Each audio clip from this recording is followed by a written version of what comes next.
Hello there, and welcome to Deep Sleep Science. I'm so glad you found your way here. Tonight, as the world outside grows quieter and the evening settles like a soft blanket across rooftops and sleeping gardens, you have chosen this gentle place to rest, and I am here with you, ready to carry your thoughts somewhere far, far away. Let your shoulders loosen. Let your jaws soften. Let the small weight of the day slip from your fingertips like grains of warm sand falling through an hourglass. There is nowhere you need to be. There is nothing you need to solve. The lamp beside you glows low.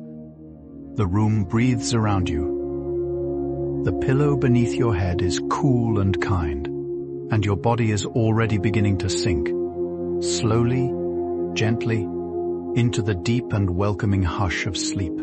Tonight, we will drift together through the great velvet ocean of space, visiting the quiet wanderers we call planets. We will float past pale blue worlds and amber giants, through rings of silver dust and slow storms that move like distant music.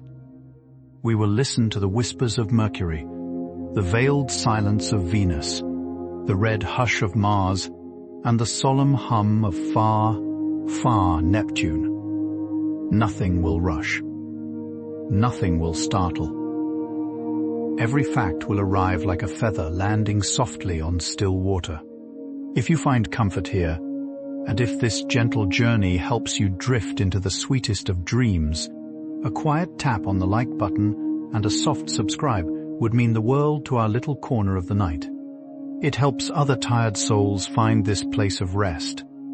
No pressure, no hurry, only kindness. Now, let your breathing slow. Let your eyelids grow heavy as petals folding at dusk. And let's begin this slow and soothing journey among the planets.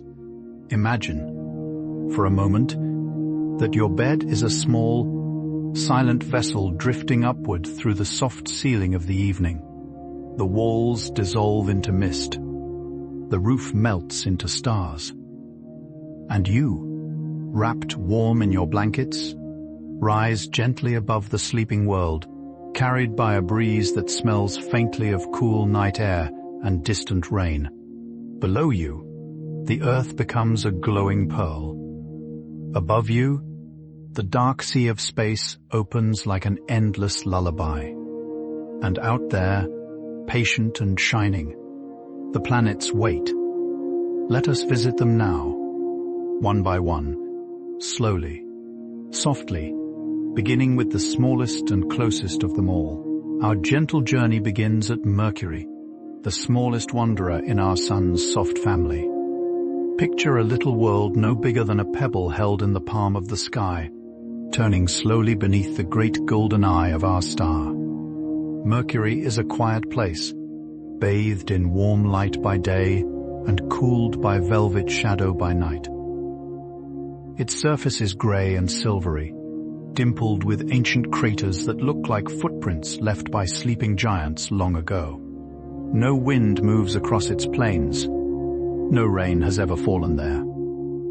Only the hush of sunlight and the slow, patient turning of stone. If you could stand upon Mercury, the sun would appear nearly 3 times larger than it does from Earth, hanging like a tender lantern in a sky of midnight black. And everything, everywhere, would be still, still, still.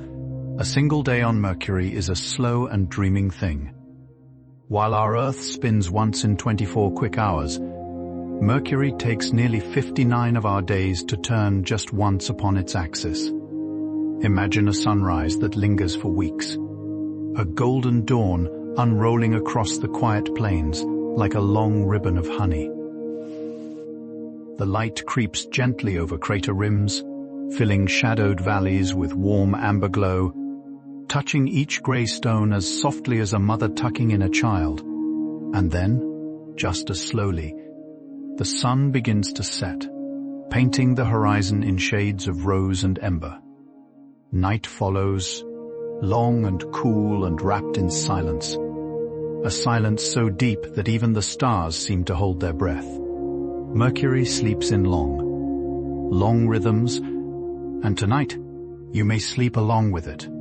Though Mercury stands nearest to the Sun, it is not the warmest of planets. There are places on its surface, hidden deep inside craters at its poles, where sunlight has never once reached. In those quiet hollows, tucked away from the golden heat, tiny pockets of ancient ice rest in perfect stillness. Imagine snow that has never known a footprint, frost that has never felt a breeze, sleeping patiently in the shadowed corners of a world of fire. It is a tender thought, is it not? That even on a planet so close to the burning heart of our solar system, there are soft, cool places of rest, like the cool side of a pillow found in the middle of a warm night, like the shaded hollow beneath an old tree on a summer afternoon. Stillness within brightness, peace within heat. Mercury carries a great secret beneath its grey stone skin, a heart of iron larger than any other planet's heart, curled quietly at its center. Nearly 3/4 of this small world is made of that slow, warm metal core, pressed into a gentle orb of ancient memory. It is as though a great bell of iron rests at the middle of Mercury, silent and still, waiting patiently for time itself to pass. This hidden heart gives Mercury a soft magnetic field, faint and tender, a gentle hush of invisible petals wrapping around the planet like gauze. And as we drift by, we feel that quiet pulse, that slow and sleepy heartbeat of stone and metal, beating once every 59 days, turning and turning in the warm glow of our sun. Let us now leave little Mercury to its dreaming and drift slowly outward through the soft black velvet between worlds. We glide as gently as a leaf on a quiet stream, and ahead of us, something begins to shimmer. A pale, glowing pearl hangs in the dark, wrapped in veils of cream and gold. This is Venus, our sister planet, the brightest jewel of our evening sky. She shines with a soft, steady light, as if lit from within by a candle of butter and honey. Poets have called her the morning star, and the evening star, and the shepherd of dawn, for she appears most often at the edges of day, gentle and unhurried. Tonight, she welcomes us quietly. We float closer, and her cloudy face fills our view with a soft golden hush. Venus is wrapped in clouds thicker than any blanket. Her atmosphere is a deep, creamy sea of gas, so dense and so smooth that from a distance she looks like a soft pearl dipped in warm milk. These clouds drift slowly, layer upon layer, hiding her rocky surface from our eyes. No sunlight reaches her valleys in the way it reaches ours. Instead, her world glows with a gentle, amber twilight, a golden hush that never fully brightens and never fully darkens. It is always the hour just before sunset on Venus, always that soft, sleepy glow of late afternoon. Imagine walking through a garden where every shadow is warm honey, where every breath of air feels slow and heavy with light.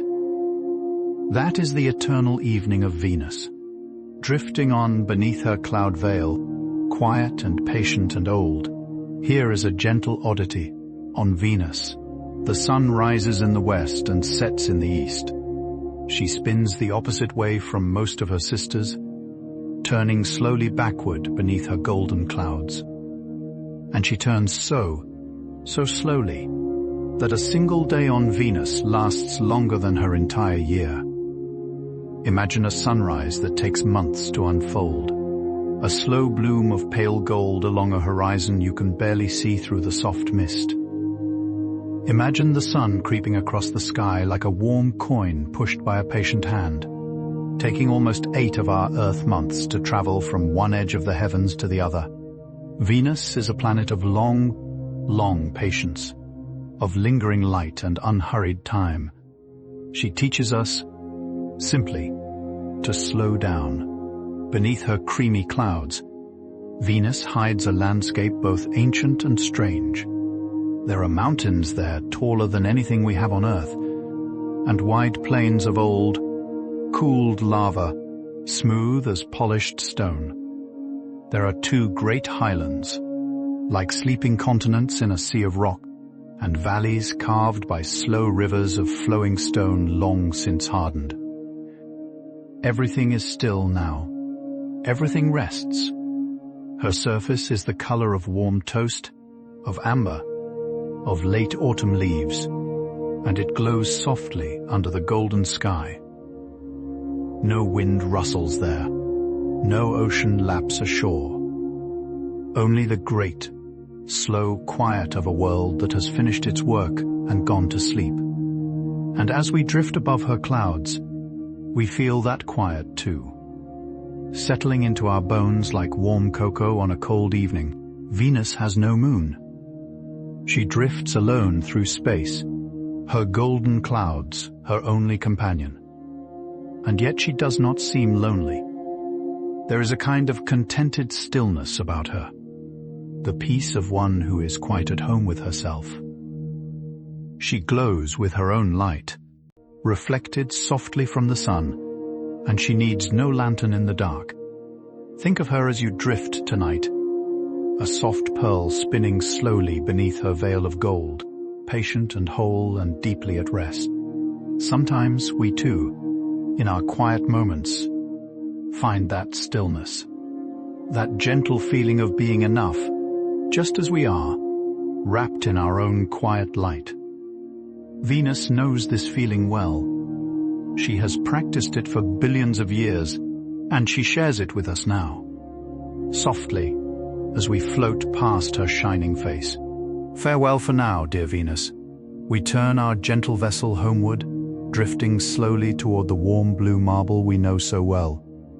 Earth rises ahead of us, cradled in soft white clouds, her oceans glowing like deep sapphire, her continents wrapped in green and gold. From this distance she looks impossibly small, a delicate ornament hung in the velvet night. And yet within her live all the birds, all the forests, all the sleeping people in their warm beds, all the rivers and mountains and soft summer rains. Tonight, you are part of that quiet tapestry. Your breath, slow and even, belongs to the same gentle hush that rises from sleeping cities and silent meadows across her curved face. Earth holds you now, she has held you all your life. And tonight, once more, she holds you softly, in her cradle of blue. Our Earth is a water planet, covered in seas deeper than any mountain is tall. If you could stand far, far away and look down upon her, you would see ribbons of blue wrapped around gentle green lands, and all of it dusted softly with white swirling clouds. The oceans alone hold more stories than we could tell in 1,000,000 nights, rocking countless sleeping fish in dim coral gardens, whispering against the shores of island after island. Waves rise and fall in slow, patient rhythms, as steady as breath. And tonight, somewhere in the world, the tide is rolling gently onto a quiet beach, smoothing the sand in long, soft strokes, the way a mother smooths a child's hair before sleep. That same rhythm beats in your chest now, slow and tender and kind. Earth turns once every 24 hours, a soft and steady pirouette through the black velvet of space. This gentle turning gives us our days and nights, the sunrise that paints our windows pink, and the sunset that gilds our kitchens gold. Right now, somewhere on her curving surface, a garden is waking to morning light. Somewhere else, an old man is sipping tea at noon.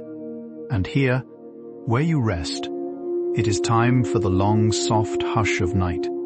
Earth balances all these moments at once, spinning slowly, gracefully, like a dancer carrying a candle that never goes out. Her rhythm is older than any song, and every breath you take, every slow heartbeat, keeps time with her ancient, patient turning. You are rocking in her cradle now, rocking in the cradle of the world. Our moon is Earth's dear and faithful companion, circling her softly at the pace of a slow, gentle waltz. She is made of pale stone and ancient dust, and her face is marked with soft grey seas where no water has ever flowed. Long ago, her surface was warm and molten, and great lakes of lava cooled into smooth, dark plains. Those are the seas we see tonight, the lovely patterns on her glowing face. The moon does not shine with her own light. She holds up a silver mirror and catches the sunlight for us, sending it down to Earth as a gentle, milky glow. That soft light has soothed sleeping children for 100,000 years. And tonight, somewhere, she is rising pale and tender above a quiet hill, watching over the sleeping world. The same side of the moon always faces the Earth, like a dear friend who never looks away. Long ago, the gentle pull of our planet slowed her turning until she settled into this quiet rhythm, showing us the same patient face for billions of years. There is something deeply comforting in this, is there not? That every night our grandparents looked up, they saw the same craters, the same soft seas, the same kind features that we see now. And our children will see them too. The moon is a keeper of constancy, a gentle sentinel who does not change. She watches the generations rise and fall like waves, and her face remains soft and sure. Tonight, if you close your eyes, you can almost see her pale glow drifting through your window, watching over you with the tenderness of an old friend. Let us drift now past the moon and turn our slow vessel onward, outward, deeper into the gentle dark. Ahead of us, a soft red glow appears, warm as a dying ember in a hearth. This is Mars, the rusty wanderer, the fourth planet from our sun. He is smaller than Earth, and colder, and his surface is the color of cinnamon and old copper, dusted with fine pink sand. For centuries, people gazing up from Earth have seen his ruddy light and wondered about him, dreaming of his silent deserts and ancient stone. Tonight, we will visit him without rush, drifting in slowly as a feather, taking in his quiet beauty. He does not mind our company. Mars is a peaceful neighbor, and his soft red light welcomes us, like the last glow of a campfire burning low. Mars is sometimes called the red planet, but his color is softer than that. He is more like rust and roses, like the inside of a seashell held up to lamplight, like cinnamon sprinkled on warm toast. His surface is covered in fine iron-rich dust, and this dust, over countless ages, has oxidized in the thin air, turning his deserts a pale, tender red. The dust is so fine that it drifts in long, slow storms that can wrap the whole planet in a soft haze for weeks at a time. But when those storms settle, the sky clears to a gentle butterscotch, and the sun sinks into a horizon of pale blue twilight. Yes, blue. On Mars, sunsets are blue, soft and cool and strange, and they linger, long and quiet, painting the desert in dreamlike colors. Mars is home to the tallest mountain in our entire solar system, a great slumbering giant called Olympus Mons. He is nearly 3 times the height of Mount Everest, a broad, sleeping volcano so wide that if you stood at his base, you could not see his summit. His slopes rise so gently that climbing them would feel almost like walking on a softly sloping meadow. Olympus has not stirred in a very long time. He sleeps beneath the pink sky, his ancient caldera cool and still, dusted with rose-colored dust. Around him, the Martian plains stretch in quiet patience, and the thin winds murmur soft songs across his lower flanks. Think of Olympus now, that enormous, peaceful mountain, breathing so slowly that billions of years pass between his breaths. He rests, and rests, and rests. Mars also holds a canyon so vast that it would stretch across an entire continent on Earth. It is called Valles Marineris, the Mariner Valleys, and it is a long, deep groove in the red planet's skin, longer than the United States is wide.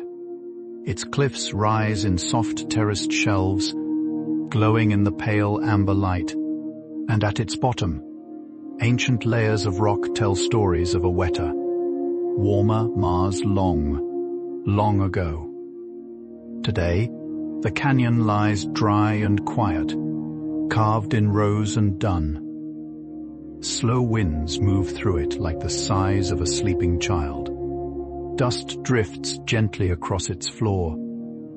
If you walked there, your footsteps would raise only the softest puff of pink, and all around you, the land would rest in a silence older than any poem we know. Mars has two small moons, little companions named Phobos and Deimos. They are tiny and lumpy, like two dark potatoes tumbling slowly through space. Phobos is the closer of the two, and he orbits so quickly that he rises and sets 3 times in a single Martian day, sweeping across the pale sky like a slow, quiet lantern. Deimos, further out, drifts more lazily, a dim speck that barely seems to move at all. Imagine standing on a soft dune at dusk, the blue sunset glowing behind you, and watching these 2 little moons cross the lavender sky. There is something so gentle and strange about them, so humble and so sweet. They are not grand, not glowing, not bright. They are just tiny, faithful travelers, keeping quiet company with their rusty planet through the long Martian night. Long, long ago, Mars had rivers, real rivers, flowing with real water, winding gently across his surface like silver ribbons through a red garden. You can still see the dry valleys they carved, soft grooves in the rusty land, the fingerprints of a time when Mars was warm and young and blue. There were lakes there too, and perhaps even seas, where the sunlight danced on rippling waves beneath a softer sky.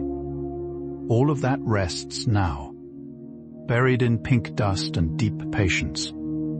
But the memory remains, etched tenderly into the stone. It is a sleepy, lovely thought. This memory of water on a faraway world, the way a dried flower still remembers summer, the way a quiet room still remembers the laughter of years past. Mars holds its old rivers like lullabies, kept safe in stone. Beneath the surface of Mars, deep below the rusty dust, there are thought to be quiet reservoirs of ice, ancient water, locked in slumber within the cold stone, waiting. At the poles of Mars, great caps of frozen water and frozen carbon dioxide rest in layered swirls of white and pink, shifting gently with the seasons. In the Martian summer, the caps shrink just a little. In winter, they grow, blanketing the poles in soft, bright frost. Imagine those still, cold plains at the top and bottom of the red world, glittering under a small, pale sun, untouched by any footprint, untouched by any wind strong enough to disturb them. Stillness upon stillness, quiet upon quiet. The poles of Mars have been sleeping this way for so long, and tonight they sleep on as gently as you. Let us drift now, soft as breath, away from the rose-colored deserts of Mars. Between his world and the next lies a broad, sleepy belt of drifting stones, called the asteroid belt.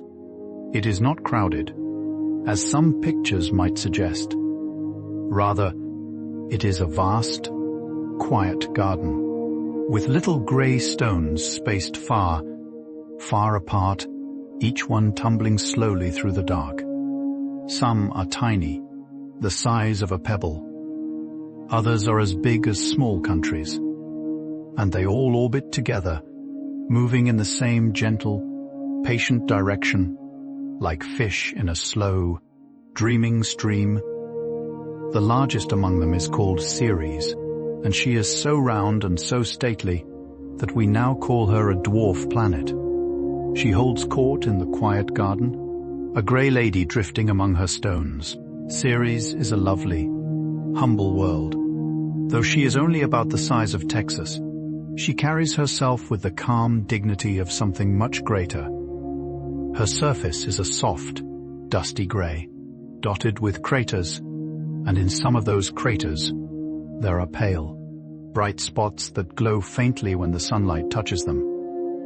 These bright patches are thought to be deposits of salt and ice, left long ago by slow, quiet processes deep within her. They shine like little jewels scattered on a dusty cloak, soft and tender in the dim light.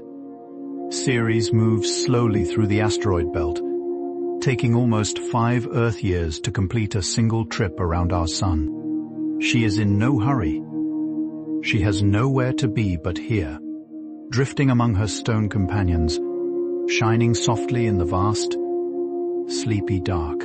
There are millions of asteroids in the belt, yet if you were to fly through it, you might not see any.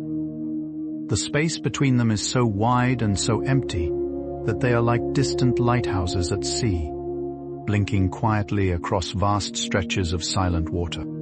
Each one tumbles in its own rhythm, slowly turning in the sunlight, catching a faint gleam on one side and resting in shadow on the other. Some are clustered in small families, like little groups of sheep grazing on a dark meadow. Some wander alone, drifting in wide, lonely circles. They have been doing this for 4.5 billion years, without tiring, without stopping. The asteroid belt is a place of quiet antiquity, and tonight we pass through it softly, our gentle vessel gliding like a moth between distant candle flames. Now the dark ahead begins to glow with a warm, golden hue. Something enormous, something patient, something utterly splendid is rising before us. It is Jupiter, the great king of the planets, the largest wanderer in our sun's family. He is a giant of swirling gold and cream, painted in slow-moving stripes that curl and curl around his vast face. Storms as large as Earth drift gently across his cheeks, not as fierce things, but as slow, dreaming whirls. Everything about Jupiter is enormous and unhurried. If you could shrink him down, he would still be 10 times wider than our Earth. And if you hollowed him out, he could hold more than 1,000 Earths comfortably inside. Yet from this distance, he does not seem fierce at all. He seems like a great, glowing lantern hung in the silent black. Jupiter is not a world of solid stone like our own. He is a giant ball of gentle gas, mostly hydrogen and helium, wrapped in endless layers of soft, drifting cloud. If you tried to land on him, you would not find a surface at all. You would simply sink, slowly, through clouds of cream and amber, through veils of gold and rose, through deeper and deeper twilight, until the pressure grew so dreamy thick that the gas became like syrup, and then like warm liquid metal at his heart. But we do not sink tonight. We drift above him gently, watching his painted bands swirl and curl, his pale stripes and peach-colored belts wrapping round and round like the layers of a slow, soft quilt. He is a planet of blankets, of atmosphere upon atmosphere, of softness piled upon softness. On the face of Jupiter, there is a great amber storm called the Red Spot. It has been drifting there for at least 350 years, slowly turning, slowly spinning, a vast peaceful whirl the size of the entire Earth. Though we call it a storm, there is nothing frightening about it. It is more like a deep, dreaming whirlpool in a lake of cream, a slow and ancient swirl that simply continues, as it always has, round and round, round and round. When telescopes first saw it, kings still ruled in powdered wigs, and carriages rolled on cobblestone streets.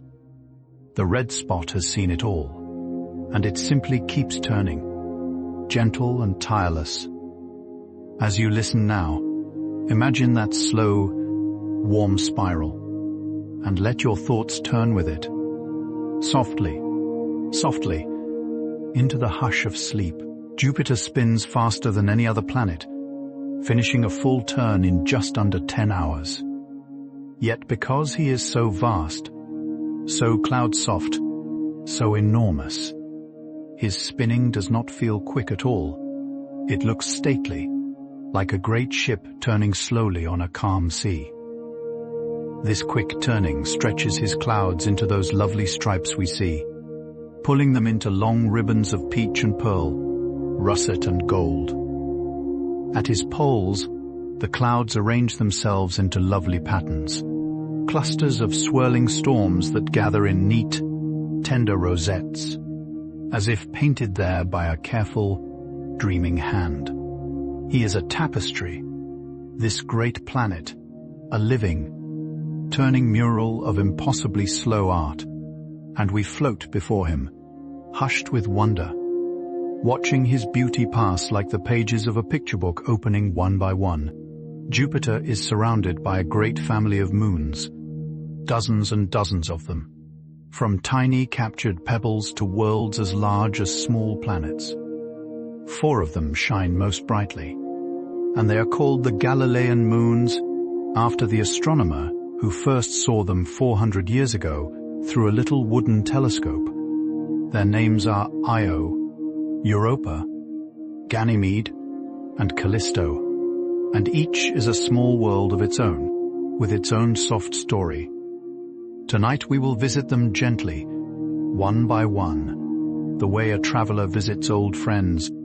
They orbit their mighty king in slow, patient circles, and Jupiter shines gently in their skies like a great golden lantern. Imagine looking up from Ganymede and seeing Jupiter filling half the sky, huge and warm and striped, softly turning, softly glowing. Europa, the second of Jupiter's bright moons, is a world of ice. Her surface is smooth and pale, the color of old ivory, cracked softly here and there with long, dark lines like the tracery of frost on a winter windowpane. Beneath that icy shell, deep below the frozen surface, there is thought to be an ocean, a vast, quiet ocean of liquid water, hidden from the sun, rocked gently by the slow pull of Jupiter's tides. No one has ever seen this ocean. No boat has ever touched its waves. It rests in perfect darkness beneath miles of ice, still and warm and silent as a secret whispered only to itself. What a lovely thought, that deep within a frozen moon, water is moving softly, tenderly, cradled in stone and ice. Far, far from any shore, Ganymede is the largest moon in our entire solar system, larger even than the planet Mercury. He is a gentle giant, draped in pale frost and shadow, with ancient craters etched across his old, wise face. Long grooves run across his surface, soft ridges of ice that glimmer faintly in Jupiter's golden light. Ganymede has his own small magnetic field, the only moon known to have one, a tender hush of invisible petals wrapped around him like gauze. He drifts around Jupiter with the unhurried grace of a great, patient swan, taking 7 Earth days to complete a single circle. If you could stand on his icy plains, you would see Jupiter hanging vast and silent in the sky, and stars beyond counting, and the small lights of his sister moons drifting across the dark like slow candles. Io is the most curious of Jupiter's close companions, a little moon of butter and sulfur and warm golden stone. Though she is tiny, she glows with a strange, tender warmth, because she is gently squeezed by Jupiter's pull, and that squeezing makes her insides soft and slow-moving. Her surface is painted in buttery yellows and pale oranges and tender reds, like an old fresco in a sunlit chapel. Tall, quiet plumes rise slowly from her soft mountains, plumes of pale mist that lift into her thin sky and drift back down as frost. She is a small, painted world, warm within, dressed in sunset colors. And she dances close to Jupiter, the quickest of his large moons, circling him in just under 2 Earth days, soft and bright as a candle held near a great golden fire. Callisto is the outermost of Jupiter's great moons, and she is the oldest looking, the quietest, the most still. Her surface is dimpled with more craters than any other world we know, dark grey and pale grey, layered and layered with the soft footprints of time. She is a moon that has simply rested, drifting quietly, for billions upon billions of years, gathering the kisses of slow meteors on her patient face.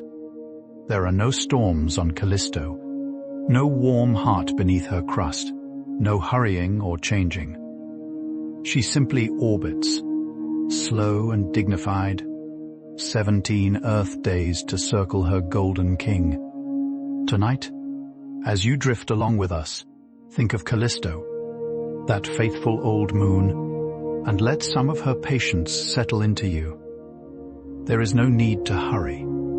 There is only the long, quiet turning of night. Let us leave Jupiter now, gentle wanderer that he is, and drift slowly onward through the soft black.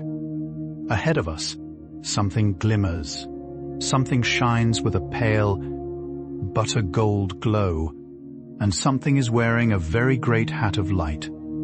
This is Saturn, the jewel of our solar system, the ringed wonder, the most beloved of all the planets to the human eye. He is a giant of gas like Jupiter, but smaller, and softer, and pale.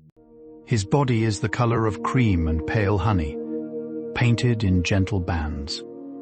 And around him, around him, spread the loveliest rings in all the heavens, wide and delicate, glowing like frost on a spider's web in the morning sun. We drift closer, hushed, almost holding our breath in the quiet wonder of the sight. Saturn's rings are made of countless tiny pieces of ice and stone, from grains as small as dust to boulders as big as houses. They tumble around him in a thin, wide disk, a disk so broad it could nearly reach from the Earth to our moon. Yet it is astonishingly thin, sometimes only the height of a tall building. A delicate sheet of sparkling treasure spread across the sky. As sunlight touches them, they shimmer in soft stripes of pearl and gold and palest blue, each ring a little different from the next, each one carrying its own slow, lovely rhythm. Imagine billions upon billions of tiny ice pebbles, each tumbling gently in its own orbit, all of them moving together like a great, slow river of glitter. It is beauty almost too tender to hold. There are gaps in Saturn's rings, soft, dark stripes, where there is very little dust at all. These gaps are carved quietly by small shepherd moons, little ones who drift along and tidy the rings with their gentle pull. It is as though Saturn has a whole little crew of sleepy caretakers, keeping his jewelry neat while he dreams. The biggest gap, called the Cassini division, is so wide you can see it from Earth through a small telescope. Parts the rings like the quiet fold in an open book. Saturn is patient with all of this. He simply turns, letting his rings sparkle, letting his moons do their small, slow work, letting the sunlight catch his pale cream face in tender stripes. He is a portrait of contentment. this great ringed wanderer, at peace with his own soft glow. Saturn is the lightest of all the planets. He is so full of gentle gas, so soft in his composition, that if you could find a bathtub big enough, he would float. Imagine that, a planet floating in water like a great pale ball of foam. This is how airy and tender he is, how cloud-soft his body is, how unhurried his making. Despite his size, he is lighter than water, lighter than 1,000 feathers of dawn. Wind moves through him in slow, wide belts, and storms drift across his pale face like dreams across a sleeping cheek. He is not hard or heavy. He is mostly sky, mostly hush, mostly the breath of old stars gathered quietly in one great place, wrapped in rings and glowing gently beneath a small, distant sun. Saturn has an enormous family of moons, more than 100 of them, some round and great, others tiny and strange. The largest is called Titan, and he is a world like no other. Titan is wrapped in a thick, soft orange haze, a gentle smoggy atmosphere the color of apricot. Beneath that haze lies a landscape of rolling dunes, quiet hills, and slow rivers, but the rivers are not made of water. They are made of liquid methane and ethane, flowing cool and dark through pale channels. There are lakes of methane too, mirror still under the amber sky, reflecting no sun but a soft, diffuse glow. Titan is the only moon with a real atmosphere, the only moon where the sky itself is a presence, hanging heavy and sweet and butterscotch above the quiet plains. Another of Saturn's moons is Enceladus, a tiny pearl of purest white. She is a small moon, but she glows more brightly than any other, because her surface is made of fresh, clean ice. At her south pole, great geysers of water vapor and ice crystals rise quietly into space, feeding into one of Saturn's outer rings. Deep beneath her frozen shell, there is thought to be a warm ocean, gently salted, gently stirred, hidden in permanent darkness. Enceladus is no bigger than the width of a small country, and yet she carries this secret ocean inside her, like a child hiding a treasure in a lunchbox. She is so quiet, so tender, so bright. As we float past, she shines up at us like a small, friendly lamp in the night. On the moon Mimas, another of Saturn's children, there is a single enormous crater, so large it covers nearly a third of her face. She looks, quite famously, like a small, grey fruit with one great bite taken out of it, or like a tiny, pale eye gazing patiently out of the dark. The crater is called Herschel, and it is older than memory, made by a gentle collision so long ago that time itself has grown soft around it. Mimas turns slowly, silently, her single great crater rotating in and out of sunlight, in and out of shadow. She is a humble moon, small and stony, and yet she carries her great scar with quiet dignity. She does not mind it. It simply belongs to her, as old sorrows belong softly to old friends. Saturn's years are long, long things. A single year on Saturn, one full orbit around the Sun, takes nearly 29.5 Earth years. Imagine living on Saturn, where a single trip around the Sun would be a whole human lifetime in miniature. A baby born on New Year's Day would become nearly 30 before the next one arrived.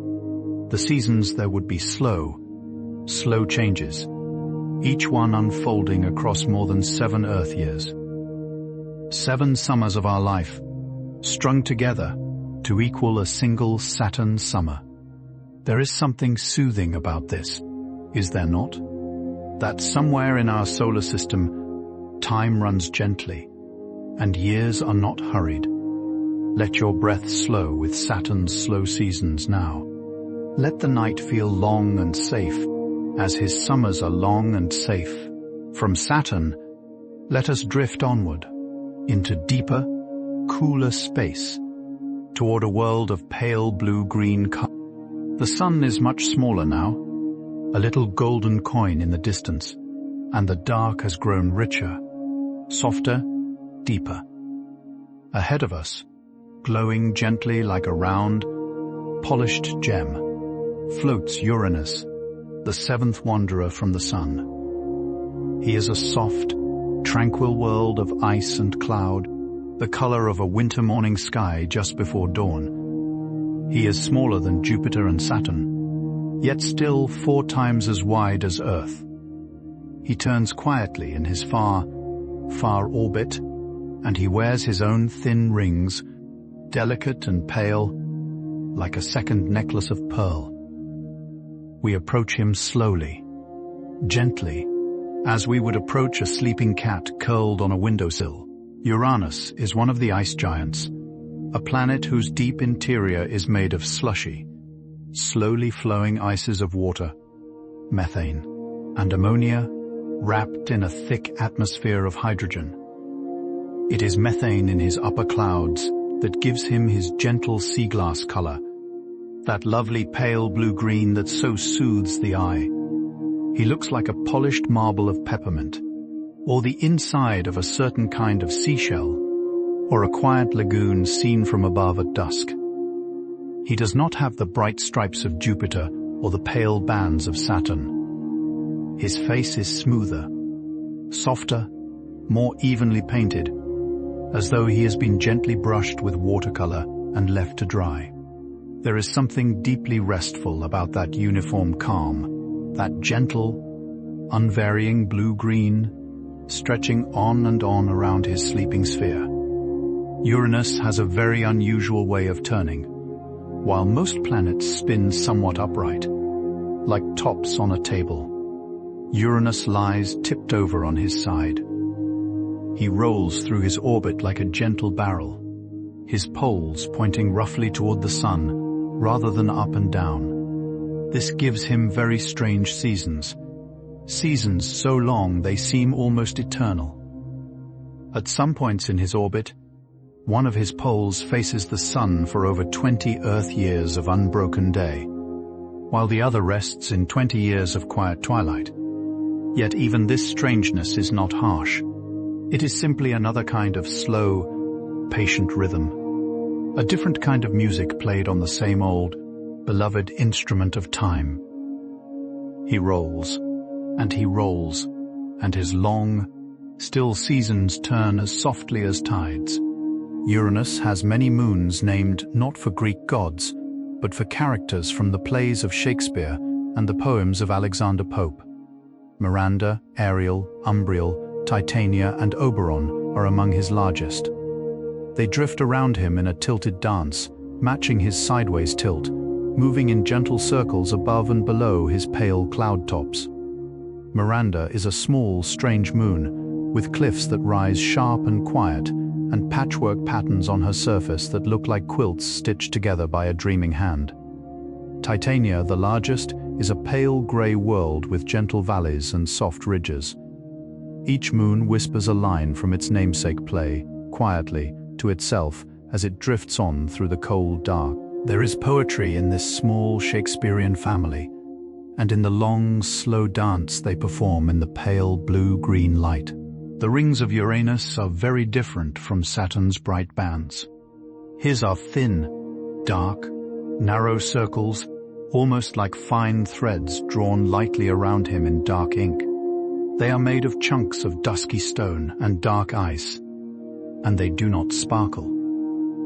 Instead, they have a quiet, understated beauty, like a simple dark ribbon tied around a birthday gift. There are 13 of them, each one delicately spaced, each one tracing a patient circle around the tilted planet. To the eye, they are nearly invisible, shy and quiet in the dim sunlight. Yet they are there, holding their soft formation, year after year, age after age. Uranus wears them like jewelry meant only for himself, known only to his quiet moons and to the slow, soft starlight. Tonight we see them clearly, and they are lovely. Let us leave Uranus now, glowing softly in his lonely blue-green glow, and drift further still into the deepest reaches of our sun's quiet family. The darkness is almost full now, and the sun is a tiny spark, bright but small, like a distant bedroom lamp seen from across a wide field at night. Ahead of us shines a rich, deep blue world, the color of a midnight ocean or of a velvet curtain drawn across a darkened stage. This is Neptune, the eighth and farthest of the great planets, the last of our traditional wanderers. He is a deep, soothing blue, a color so pure and so rich that to gaze upon him is to feel your thoughts slow and your breath grow easy. We drift closer, gently, to meet him. Neptune is wrapped in slow, lovely winds that move in great, patient bands around his soft blue body. Sometimes, white wisps of cloud drift across his face, high above his deeper atmosphere, like thin veils of mist passing over a lake at dusk. These clouds are made of frozen methane, and they glow gently against the richer blue behind them. There are wide, pale stripes on Neptune, and sometimes great round storms appear for a time and then fade again, quietly, without fuss. Once, when a spacecraft passed him, there was a large, dark oval spot, and many years later, when we looked again, it had softly gone, and a new, smaller one had appeared somewhere else. Neptune changes slowly, gently, as a sleeping face changes its expression over the long course of a peaceful night. Neptune is so far from the sun that a year there takes 165 of our Earth years. Imagine that. A single Neptune year is longer than the life of any human being. Since Neptune was first seen with a telescope in 1846, he has only just completed a single orbit around our sun. A whole Neptune year has passed. Just one. Everyone who watched him arrive in our telescopes is long gone now, and still he drifts on, patient and blue, in no hurry at all. There is something deeply peaceful about this pace, this slow arc through the quiet dark. Neptune reminds us that time is wider than a single life, and that some rhythms are simply too gentle for us to hear. We can only feel them, softly, in our bones. Neptune has a large moon named Triton, and she is a small, strange, lovely world. Triton is unusual because she orbits her planet backward, the opposite way from Neptune's own turning, as though she is dancing against the flow of the river. Scientists believe she was once a small wanderer of the outer solar system, captured gently into Neptune's embrace long ago. Her surface is pale pink and pale white, patterned softly like the skin of a cantaloupe. She has slow, quiet geysers that drift like pale feathers into her thin atmosphere. She is one of the coldest places in our solar system, and yet she is so serene, so patient, so at home in her new family. Triton reminds us that even travelers from far away can find their place and rest, far beyond Neptune. In the quiet reaches of the outer solar system, there drifts a small, beloved world called Pluto. For many years, we called her the 9th planet. Today, we call her a dwarf planet, but her charm has not changed at all. She is tiny, smaller than our own moon, and her surface is painted in soft creams and rosy browns and pale golds. On one side of her, there is a great, heart-shaped plain of smooth, frozen nitrogen, as though she wears her kindness openly for all the heavens to see. Her heart glows pale and gentle in the distant sunlight. It is called Tombaugh Regio, named for the astronomer who first found her. Tonight, think of Pluto, so small and so far away, carrying her pale heart softly through the dark. Pluto has a dear companion named Charon, a moon so large compared to Pluto that the two of them dance together like partners in a slow waltz.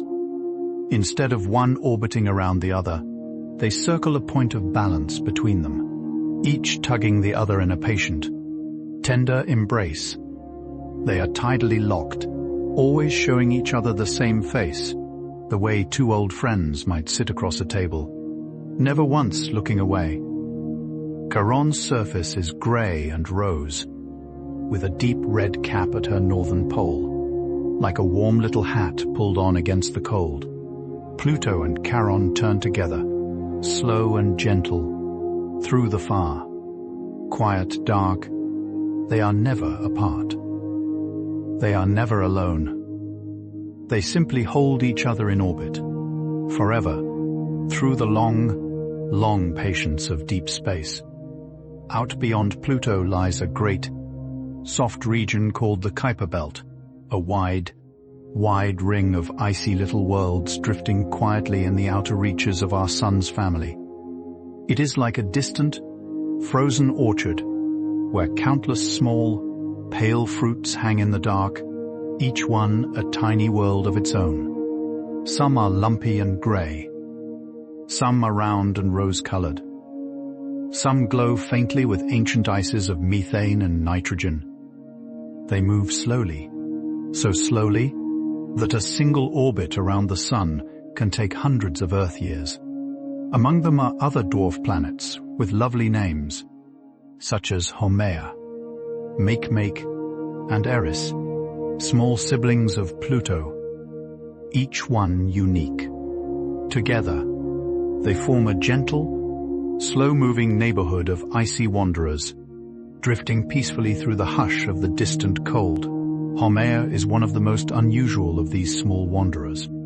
She is shaped not like a ball, but like an egg or a smooth, long stone, because she spins so quickly that her own turning has gently pulled her into that lovely oval form.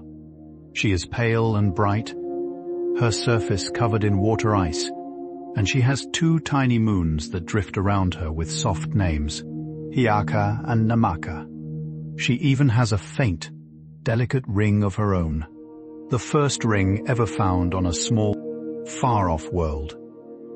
Imagine that, a tiny egg-shaped world, spinning slowly in the outer dark, wearing a pale ribbon of her own making, two small moons keeping faithful company.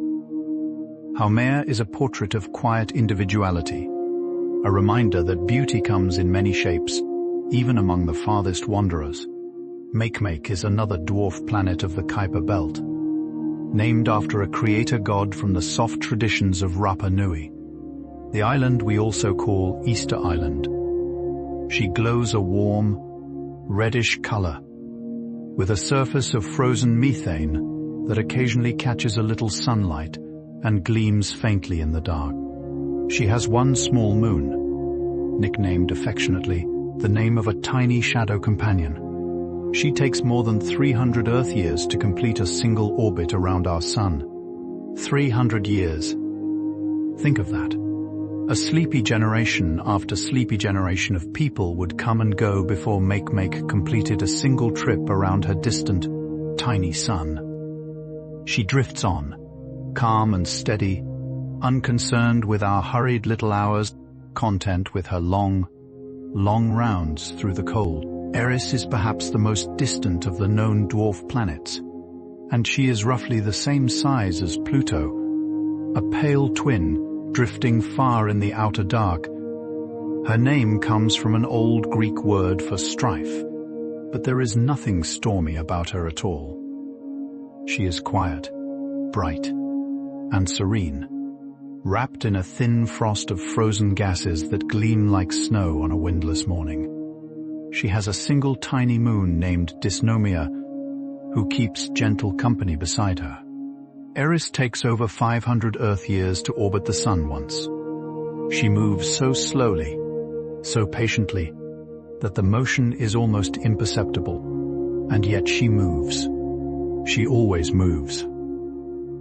Even at the outer edges of our sleepy solar family, the gentle dance continues, slow as a lullaby hummed through a closed door on a winter night.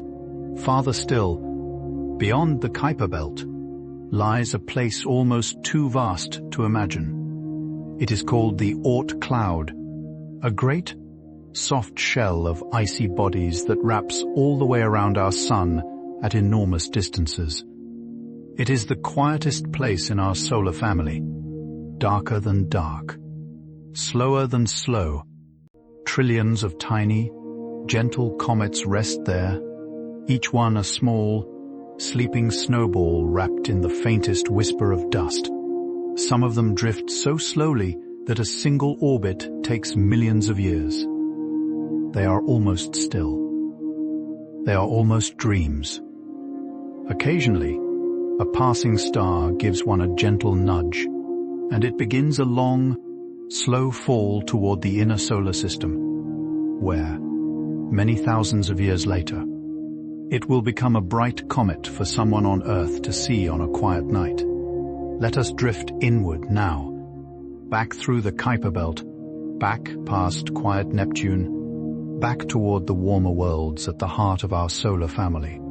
As we go, we pass comets that have just begun their long journey, slow, pale travelers with the first wisps of tail trailing behind them. A comet is a small, icy world, usually no larger than a country town, yet when it draws near the sun, unfurls a glorious banner of pale light, a long soft veil that streams behind it through the dark. For a few weeks or months, it is a wonder. Then it drifts away again, and the tail fades, and the comet falls back into the silent outer dark to rest until the next long orbit brings it near the warm gold of our sun once more. Comets are sometimes called the dreamers of the solar system because they spend most of their lives in the deep, quiet, dark, and only rarely come into the light. One of the most beloved is Halley's Comet, which returns to our inner skies once every 75 or 76 years.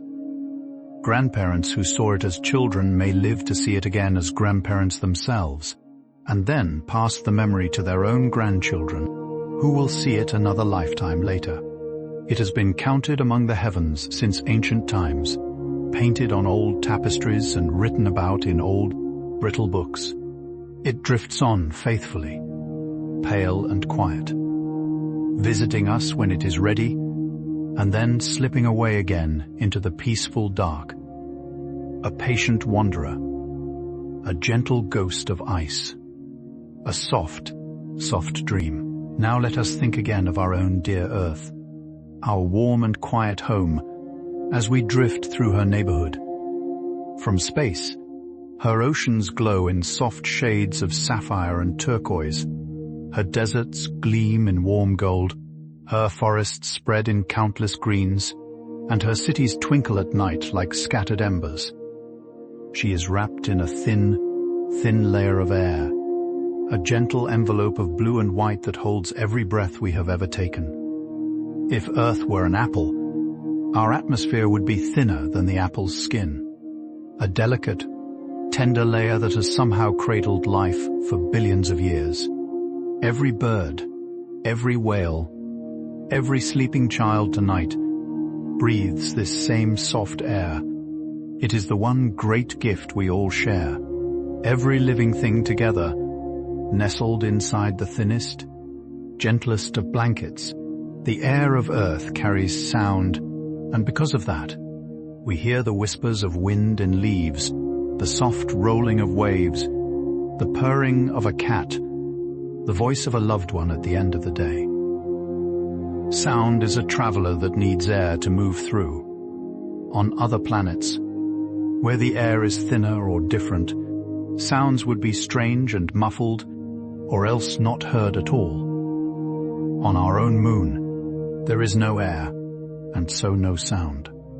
An astronaut could scream, and nothing would carry her voice. But here on Earth, every whisper finds its way.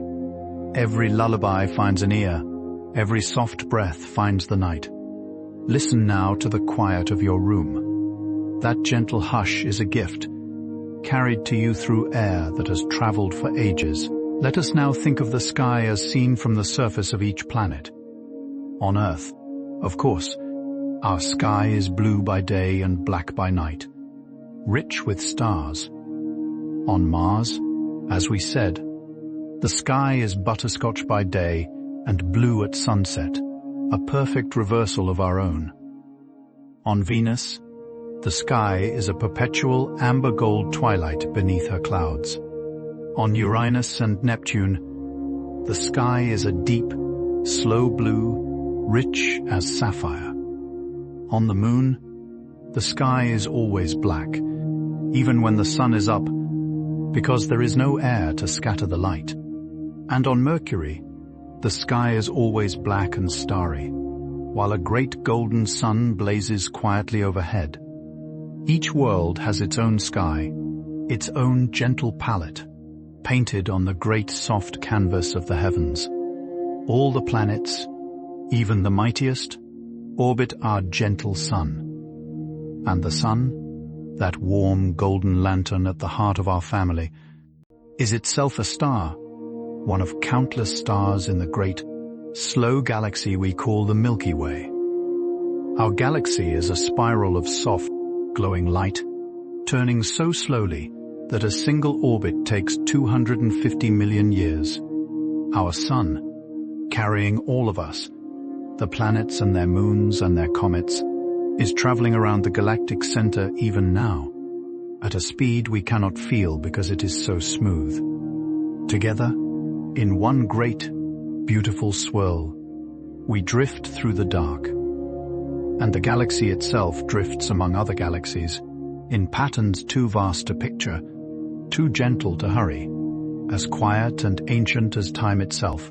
The planets of our solar system were born from the same soft cloud of dust and gas nearly 4.5 billion years ago. A great, slow, glowing nebula began to gather itself together under the quiet pull of gravity.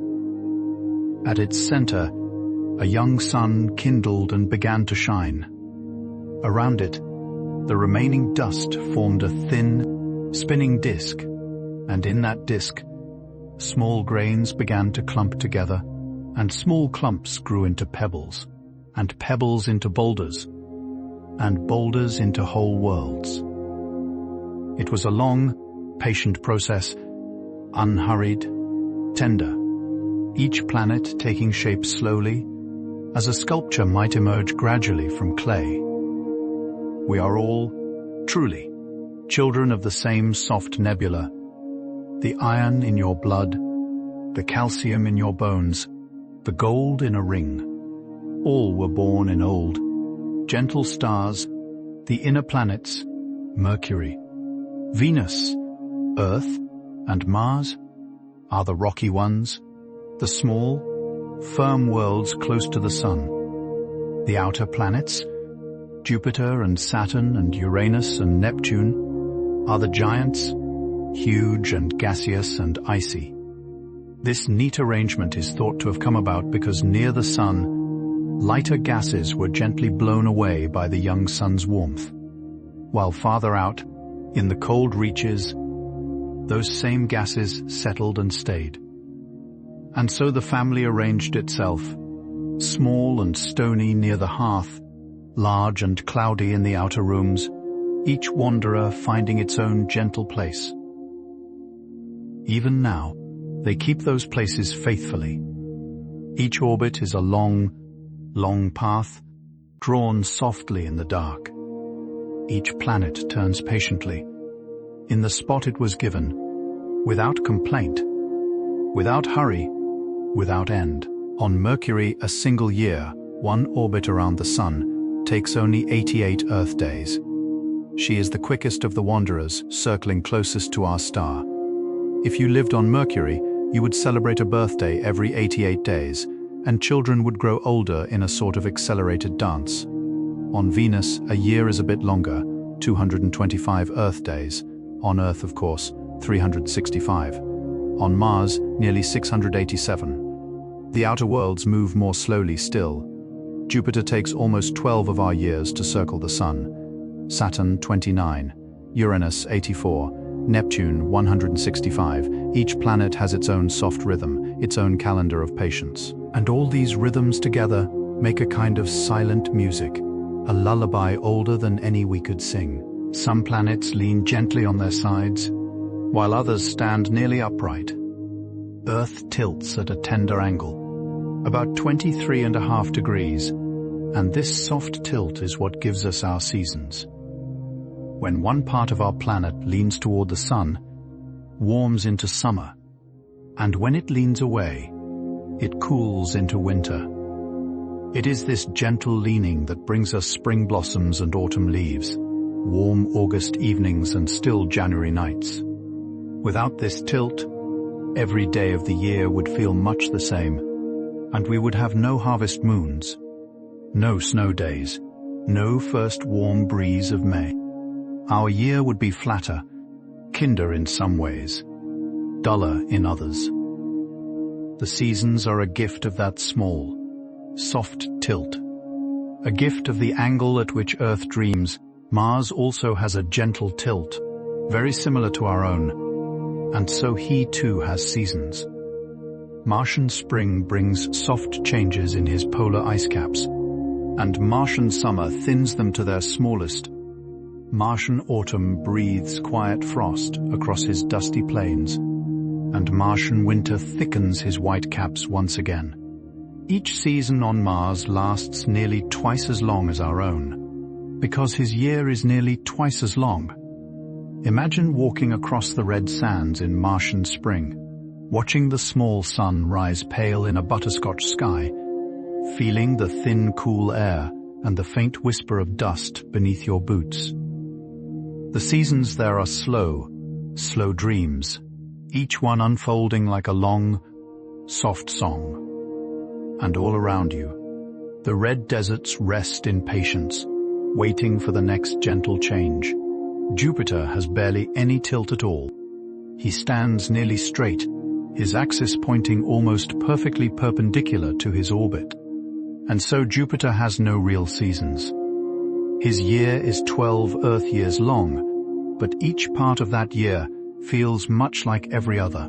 His weather stable and long-running, his great storms continuing for decades or centuries without pause.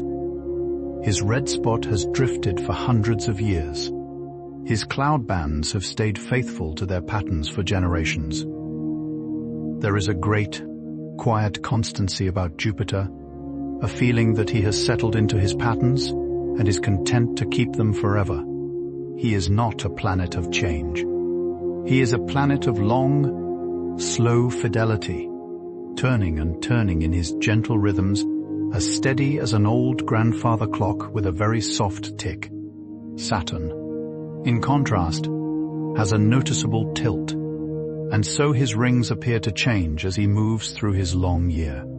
Sometimes, from Earth, we see his rings wide open, tilted toward us like a broad golden hat brim. Other times, we see them nearly edge on, a thin golden line barely visible. It takes almost 30 years for a full cycle of these changing views. Astronomers have watched Saturn's rings open and close over the generations, like a slow, slow fan held by a patient hand.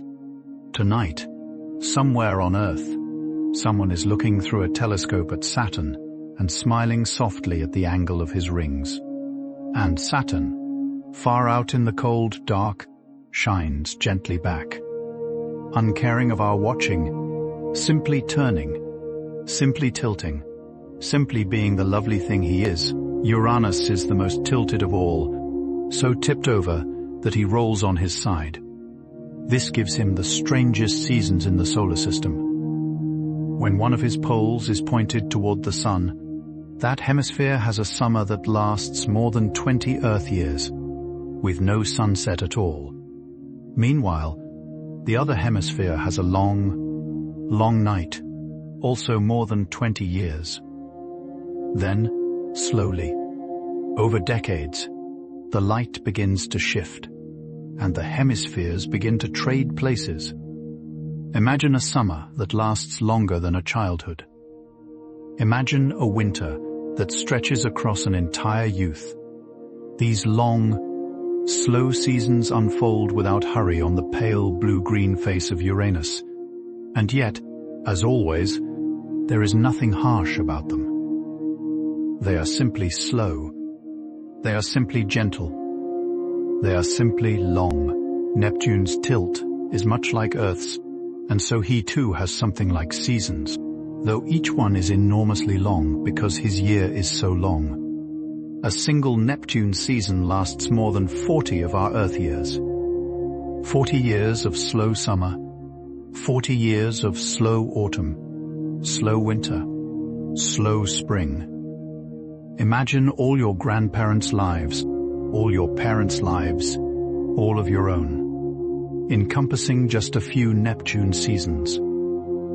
Yet his weather changes so gently, so patiently, that, from our brief perspective, little seems to move at all. Neptune reminds us that we live inside a very small window of time, and that the universe continues far beyond us, in rhythms longer than any we can hold. Let that be a comfort. Let it let you rest. The universe does not need you to stay awake. It keeps turning softly. Let us now consider gravity, that quiet force that holds everything in its place. On Earth, gravity is steady and kind. It holds us gently to the ground, holds the oceans in their basins, holds the moon in her orbit, holds the leaves on the trees and the wind in its patterns.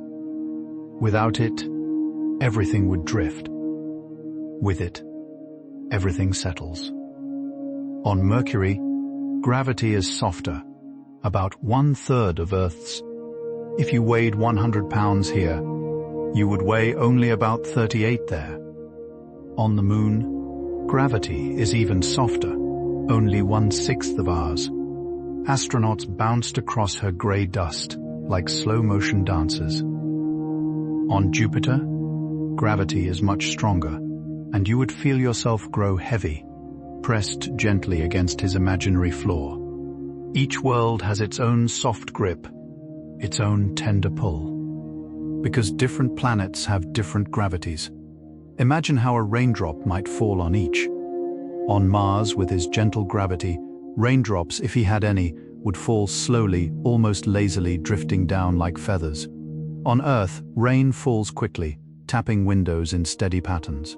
On Jupiter, if anything fell there, it would rush downward with great speed, pressed by the giant's strong pull. But Jupiter has no surface to fall onto, only deeper and deeper cloud, so a raindrop there would simply sink forever, gently, through layer after layer of soft sky. Think of that. A raindrop falling through the pale gold of Jupiter, turning softly as it went, never arriving anywhere, just drifting deeper and deeper into the dreaming clouds. A very strange, very gentle thought to carry with you into sleep. Let us now return, in our thoughts, to the warm golden center of our solar family, to the Sun herself. Though not a planet, the Sun is the heart around which all the planets dance. She is an ordinary yellow star, one of billions in our galaxy, and yet to us she is the lamp of every morning and the pale gold of every afternoon. She has been shining for 4.5 billion years, and she has 4.5 billion more in her gentle life, more or less. She is patient and generous. Every ray of sunlight that warms your face has come from her, traveling 8 minutes through the dark to reach you. Every plant, every warm breeze, every rainbow, every sunset, every blue sky, all are soft gifts from her steady, glowing heart. The sunlight that warms our planet is a slow traveler, though it moves at the speed of light.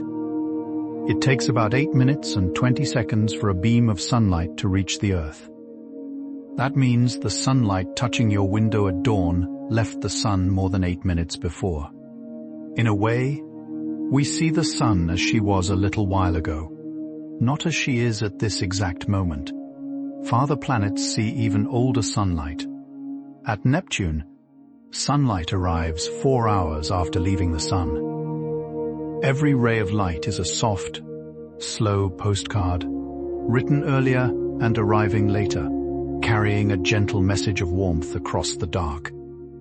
Tonight, when the sun touches the other side of the world, she is writing slow postcards to mountains and meadows we cannot see, and they are waking, softly, to her glow. Each planet shines with its own soft light, not its own, but borrowed from the sun.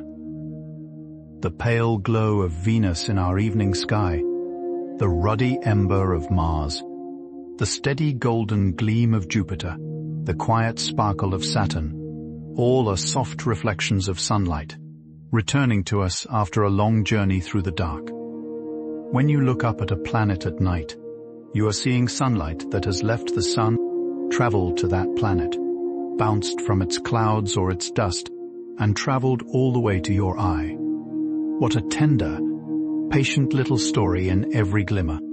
Every point of planetary light in your sky has made a long trip just to reach you. And tonight, if you glance out your window, you may see one of those tiny travelers still arriving. The brightest planet in our sky is Venus, as we have said, glowing softly at dawn or dusk. After her, Jupiter is the next brightest, a steady golden lantern in the middle of the night.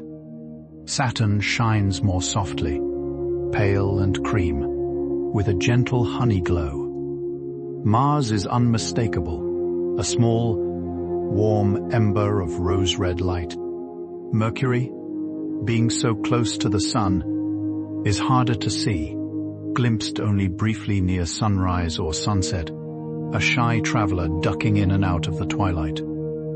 The outer planets, Uranus and Neptune, are too faint for the naked eye, seen only through a telescope's patient lens. Yet they are there, glowing quietly, waiting, as they always have, for anyone who takes the time to look carefully.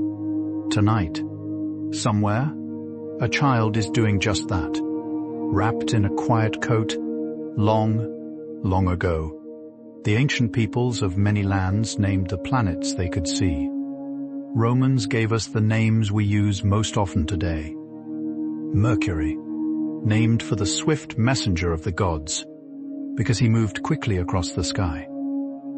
Venus, named for the goddess of love and beauty, because she shone so tenderly at dawn and dusk. Mars, named for the god of war, because his color was the color of red iron. Jupiter, named for the king of the gods, because he was so large and steady. Saturn, named for the patient old god of time, because he moved so slowly across the sky. Each name carries a story, a whisper from an older world, a soft thread connecting our starlit nights to the starlit nights of long ago shepherds. In many cultures, the planets carry other tender names as well. The Chinese saw them as elemental beings, linking Mercury with water, Venus with metal, Mars with fire, Jupiter with wood, Saturn with earth. The Maya and the Aztecs watched Venus with deep care and noted her risings and settings in careful, beautiful books. In ancient India, the planets were called grahas, and each one had its own quiet personality and color. Every culture that gazed up at the night sky wove the planets into their stories, their poems, their seasonal rhythms. The wandering lights of the heavens have always been companions of the human imagination. Tonight, you join a long tradition of people looking upward, wondering softly, letting the patterns of the sky soothe their hearts before sleep. Imagine, for a moment, how soft the gravity feels on each of the moons we have visited. On the moon of our own Earth, a footprint remains for billions of years, because there is no wind, no rain, no breath to disturb it. Every bootprint left by the astronauts who walked there long ago is still there, faint and patient, pressed into the grey dust. Tonight, somewhere on the moon's far side, away from human eyes, stars shine above silent plains, and the soft craters lie as they have lain for ages. On Europa, the ice is so smooth in places that a slow slide might carry you gently across it, if only you were there. On Titan, the low gravity and thick air would let a human fly with great feathered wings strapped to their arms. The wind on each planet sings its own strange song. On Earth, wind whistles, rustles, hums, sighs. On Mars, wind is thin, and it does not have the strength to move heavy things. It only lifts fine dust, and in great storms, it wraps the whole planet in a soft, rose-colored haze. On Titan, winds move slowly through the thick, cool atmosphere, carving long dunes into the pale orange landscape, like gentle hands shaping clay. On Jupiter and Saturn, winds blow at tremendous speeds, yet because the planets are so enormous, the motion is slow and stately to the eye, great ribbons moving like lazy rivers. Every wind is a poem, written on the sky of its world. Tonight, let your breath be a small, kind wind, moving softly in and out. Through the quiet room, now imagine the sound of footsteps on each world.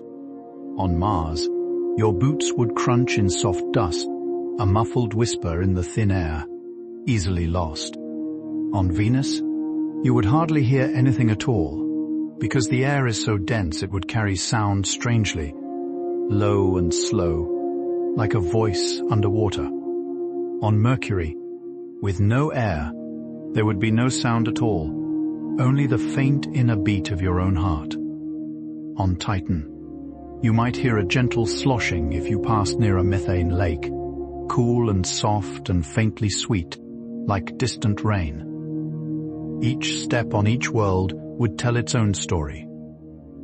And tonight, as you rest, no steps are needed. No walking, no hurrying, just the quiet rhythm of your breathing, the gentle weight of your body, settling, settling, settling. In the silence of space, there is no sound at all, because sound needs air to travel. The planets drift through a great silent dark, and yet that silence is not empty. It is full, it is deep, it is ancient. Scientists have learned that if you listen to the radio signals that the planets quietly produce, you can translate them into eerie, soft music, the slow humming of magnetic fields and charged particles. Jupiter's songs are long and low, like distant whales singing in the deep. Saturn's are thin and bright, like wind chimes stirred by a breeze. Each planet has its own quiet voice, singing to no one, keeping the long night company. Imagine tonight that somewhere very far away, Saturn is humming gently, and that softest of sounds is drifting quietly through the universe. The colors of the planets, if you could stand near each of them, would be a soft painter's palette. Mercury, gray and silver, with warm gold where the sun touches. Venus, pale amber and honey under her clouds. Earth, blue and green and white, jeweled and bright. Mars, rose and rust and tender orange. Jupiter, painted in swirls of cream, peach, honey, and pale russet. Saturn, cream and soft gold and pale tan, wrapped in gleaming pearl rings. Uranus, a round pale sea glass blue-green. Neptune, a deep, rich sapphire blue. Pluto, cream and rose and soft brown. Imagine an artist gently dipping her brush into each of these colors in turn, mixing them in the dark, painting the heavens. Every planet is a different shade of the same great, patient beauty. The temperatures across our family of worlds range from warmly hot to tenderly cold. Venus is the warmest because her thick clouds hold in heat like an old wool blanket. Her surface is warmer than a just-baked loaf of bread by many times. Mercury, despite being closest to the sun, is cooler because he has no atmosphere to hold warmth. The outer planets grow cooler and cooler as we move outward, until, at Neptune and beyond, temperatures drop to far below the coldest winter we have ever known. Yet even these cold, quiet places have their peaceful beauty. There is nothing harsh about space. It simply is what it is, in its long, patient rhythms. And we, snug in our warm beds tonight, can think of them fondly, these faraway temperatures, while the gentle heat of our quilt wraps us softly. Some planets have magnetic fields, quiet invisible nets that drape around them like gauze. Earth has a strong one, and it protects us from the rougher winds of the sun.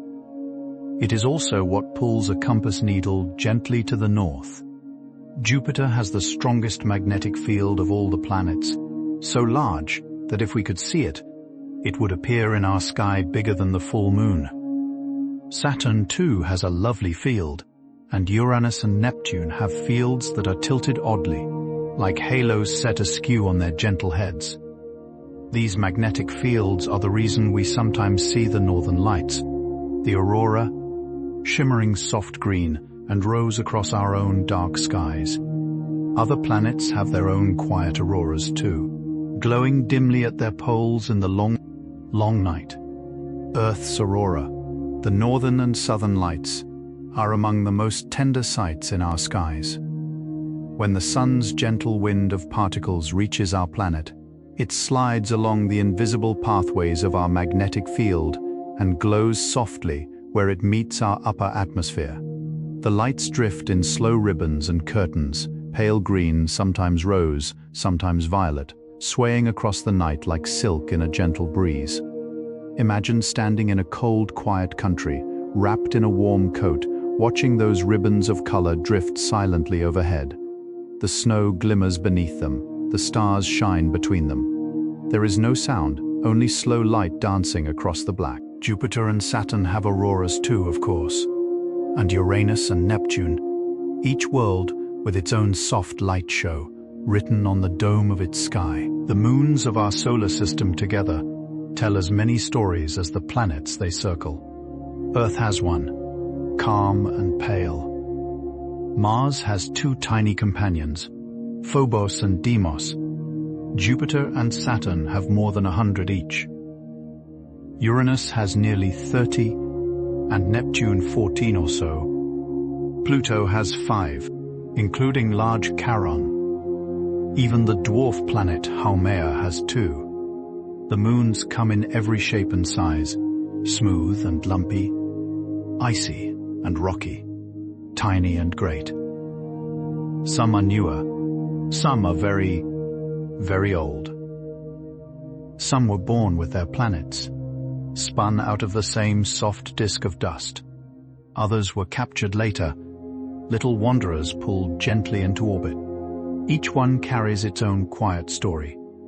Imagine all those hundreds of moons, all of them circling quietly tonight, faithful companions in the dark. Neptune's moon Triton is slowly drawing closer to her planet, caught in a tender embrace that will not last forever.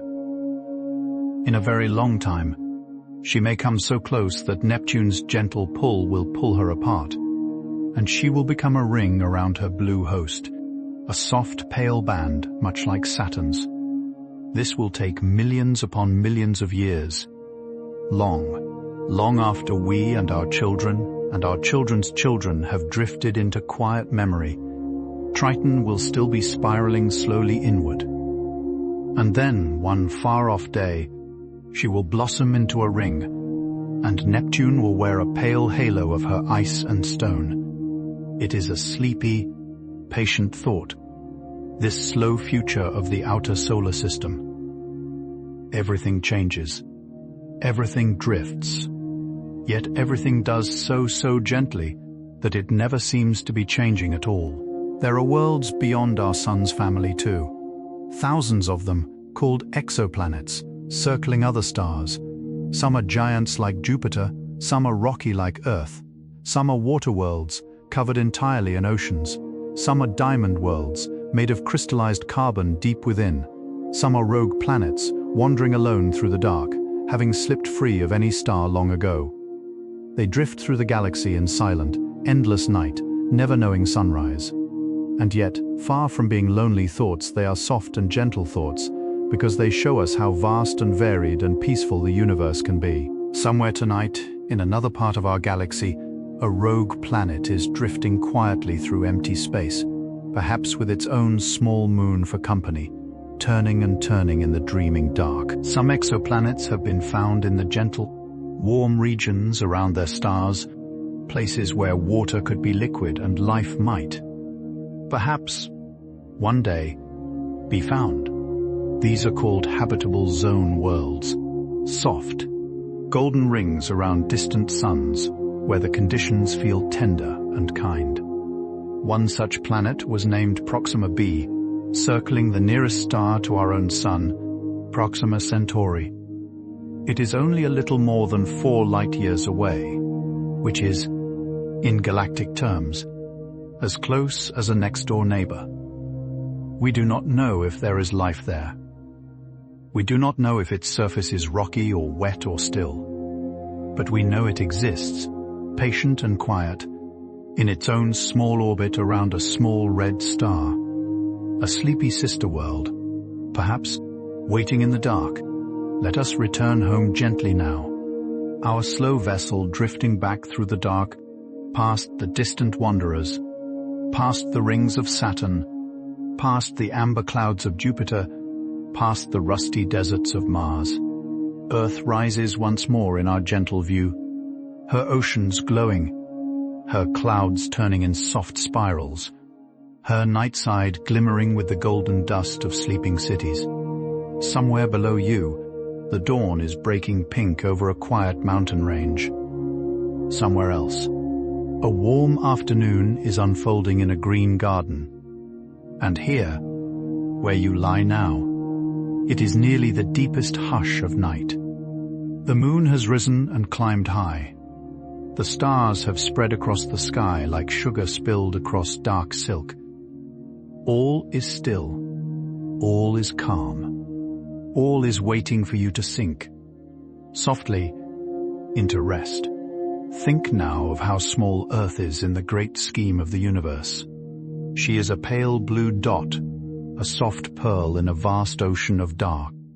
Around her, the other planets drift, each one a small companion on the same great quiet journey. Around our sun, billions of other stars gleam in our galaxy. Around our galaxy, billions of other galaxies glow in the universe beyond. And yet, even in this vastness, our Earth holds every memory you have ever made, every friend you have ever had, every meal, every song, every warm bed. She is so small, and yet she holds everything. She is so quiet, and yet she is everything. And she carries you even now, gently, through the dark, as she has carried every sleeping creature for billions of years. Somewhere far above the clouds, high in the gentle edges of our atmosphere, satellites drift in slow orbits, watching the weather, carrying soft voices across the world. Among them glides the International Space Station, where astronauts sleep tonight, in tiny, soft sleeping bags tied gently to the walls so they will not drift away in the quiet zero gravity. They orbit Earth once every 90 minutes, seeing 16 sunrises and sunsets in a single day. Imagine watching the sun rise over the curve of Earth 16 times in one sleep. the light coming pink and gold through your window, softening on the blue oceans far below. Then the dark again, stars glowing, then another sunrise, another soft hush of gold, a strange and tender way to dream, a reminder that above us, always slow and soft motion is happening. Someday, perhaps, people will journey farther out into the solar system than we ever have before. Gentle footprints may rest in the pink dust of Mars. Warm habitats may glow softly on the icy moons of Jupiter and Saturn. Small, patient explorers may drift through the amber haze of Titan, listening to the sloshing of methane lakes, watching dunes of soft pale dust under a butter-colored sky. These things have not yet happened, and perhaps they will take many quiet lifetimes to unfold. And yet somewhere, tonight, a child is dreaming of them. Somewhere a scientist is quietly sketching them. And somewhere, far out in the dark, the planets wait, patient as ever, ready to welcome whoever comes, in their own slow time. The future is a soft, soft garden. Everything is growing quietly. Even now, in the meantime, our gentle robot wanderers explore for us. Spacecraft with soft names, such as Voyager and Cassini and Juno, have drifted out to visit our planets and their moons. Voyager 1 and Voyager 2 are now far beyond our solar system, drifting into interstellar space, carrying golden records with greetings from Earth and the sounds of birdsong and the laughter of children. They will drift, those records, for millions and billions of years, far longer than any memory of us. Yet they carry our kindness with them, our voices, our music, tucked safely in gold. Isn't that a lovely thought? Our small world has sent little messages of hello into the long, long dark. Whether anyone ever hears them does not matter. We sent them. We offered a soft wave into the endless night. Let us picture, as we near the end of our gentle journey, all the planets together, circling quietly around our warm sun. Mercury, quickest and smallest, closest to the hearth. Venus, wrapped in her golden veil. Earth, blue and green and white, with her faithful moon. Mars, rusty and rose. The asteroid belt, a quiet garden of stones. Jupiter, great and striped and kingly. Saturn, ringed and pale and sweet. Uranus, tilted and sea glass blue. Neptune, deep and sapphire and calm. Pluto and her siblings, small, pale, distant. Comets in long, patient orbits, the Oort cloud dreaming beyond. All of this, drifting quietly, turning softly around one small warm star in a small, warm neighborhood. Picture it as a slow, gentle carousel, playing silent music, and you at the heart of it, resting.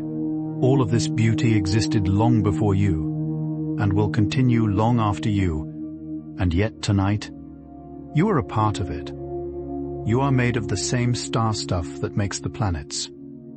The atoms in your fingers, in your eyelashes, in the gentle beating of your heart, were once part of an ancient star that softly gave them up. You are not separate from the universe. You are a small, soft expression of it. When you breathe in, the universe breathes in with you. When you rest, the universe rests with you, in its own slow way. You are held, always, by the same gentle gravity that holds the planets in their orbits. You belong to the sky as much as the sky belongs to itself. Tonight, let that belonging wrap around you like a warm quilt.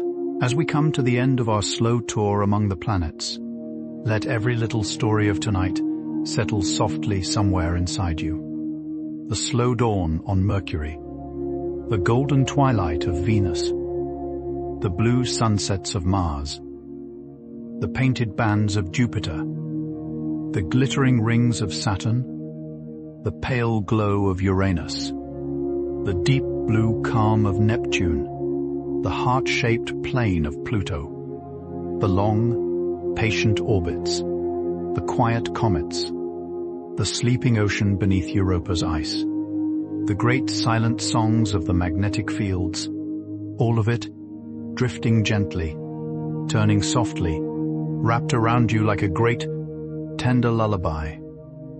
You are here. You are safe. You are small and beloved in the great, quiet universe. And the planets, in their slow, faithful circling, are keeping you company tonight as gently as old friends. Now let your thoughts drift one last time, softly, among the worlds we have visited. Picture the great velvet ocean of space, dark and gentle, scattered with quiet lights. And in that ocean, the planets continue their slow, faithful dance, never tiring, never hurrying, never asking for anything in return. Mercury is still spinning her long, slow days near the warm hearth of our sun, her grey plains glowing softly in golden light. Venus is still wrapped in her veil of cream and amber, glowing patiently as the brightest evening star above the rooftops of every quiet town on Earth. Mars is still resting beneath his butter-colored sky, his dunes catching the cool blue light of slow sunsets, his ancient rivers sleeping in stone. Jupiter is still painting his canvas of peach and pearl, his red spot turning gently as it has for centuries.